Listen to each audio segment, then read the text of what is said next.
প্রধান বিচারপতি ওবায়দুল হাসানের পদত্যাগের নেপথ্যে কঠিন ষড়যন্ত্র ফাঁস হয়ে গেছে।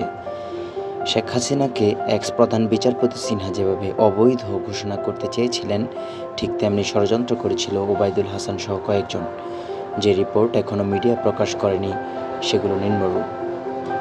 সজীব ওয়াজেদ জয় এতদিন আপনাদের সাথে আমি নাই, মা নাই বলে হঠাৎ গতকাল রয়টার্সকে বলেছে যে তার মা পদত্যাগ করেননি। এটি একটি পরিকল্পিত ঘোষণা ছিল, যা বোঝা গেছে আজ। সেনাবাহিনীর নিচের দিকের অফিসাররা যদি জনগণের পক্ষে না থাকতো, তাহলে আজকে আরেকটা রক্তের বন্যা বয়ে যেত। আজকেও সেনাবাহিনীর ছোট অফিসাররা রক্তক্ষয়ী সংঘর্ষ থেকে ছাত্র জনতাকে বাঁচিয়েছে। আজকে একটা বিশেষ প্ল্যান করেছিল জয় এবং আরফাত, কিন্তু সঠিক সময়ে সেনাবাহিনীর গোয়েন্দারা ছাত্রদের কাছে তথ্য ফাঁস করে দেয়। এই তথ্য জানার পরে জুডিশিয়াল রুখে দেয় ছাত্ররা।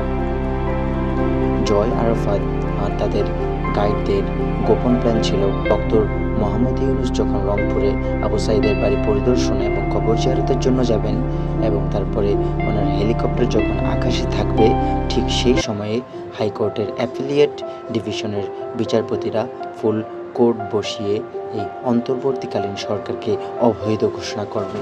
সাথে সাথে ওই এর সাথে জড়িত সেনাবাহিনীর 25 কর্মকর্তা চাকরি থেকে কর্মবিরতিতে থাকা দুর্নীতিবাজ পুলিশের একটি দল রাজধানীতে হট্টগোল শুরু করবে, আর শেখ হাসিনা ভারত থেকে বাংলাদেশে চলে আসবেন এবং সাথে সাথে আওয়ামী লীগের আত্মগোপনে থাকা নেতাকর্মীরা মাঠে চলে আসবে। এই পরিকল্পনা বাস্তবায়নের জন্য প্রধান বিচারপতি সরকারের সাথে কোনো আলোচনা না করে হঠাৎ 57 বিচারপতিকে জরুরি মিটিংয়ে ডাকেন। কিন্তু আগে থেকে গোপন খবর পাওয়া যায় যে ছাত্র জনতা সকাল 9টা বাজার আগেই চতুর্দিক থেকে ছুটে এসে হাইকোর্ট ঘেরাও করে।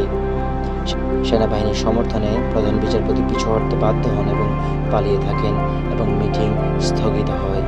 ছাত্ররা বিচারপতির বাসা ঘেরাও করে রাখে। সেনাবাহিনীর শৃঙ্খলা রক্ষার আবরণে সেখানে ছিল। পদত্যাগপত্র সরকারকে দেওয়া হয়েছে নিশ্চিত হয়ে ছাত্ররা হাইকোর্ট এবং বাসভবন ত্যাগ করে। এই ঘটনার সাথে জড়িত আপিল বিভাগের আরও 5 জন বিচারপতিকে পদত্যাগ করতে বলা হয়েছে।